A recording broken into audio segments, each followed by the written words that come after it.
আজকে শুটকি ভুনা করেছি। এটা লইট্টা মাছের শুটকি। এই শুটকি ভুনাটা এভাবে করলে অনেক বেশি খেতে ভালো লাগে এবং মজার হয়। তো এখানে আমি শুটকি ভুনা করার জন্য কিছু রসুন কুচি, পেঁয়াজ কুচি, মরিচ ফালি দিয়ে নিয়েছি। আর এখানে হলুদ, লবণ, অল্প জিরার গুঁড়া আর গুঁড়ামরিচ দিয়েছি।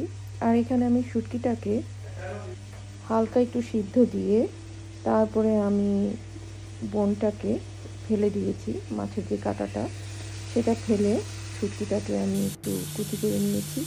তারপরে আমি এই মশলা ভুনার মধ্যে শুটকিটা দিয়ে দিব, দিয়ে হালকা পানি দিয়ে দিব শুটকি সেদ্ধ হওয়ার জন্য। তারপরে সিদ্ধ হয়ে যখন পানি শুকিয়ে তেলটা উপরে চলে আসবে তখন আমি কিছু আস্ত রসুন দিয়ে দিয়েছি।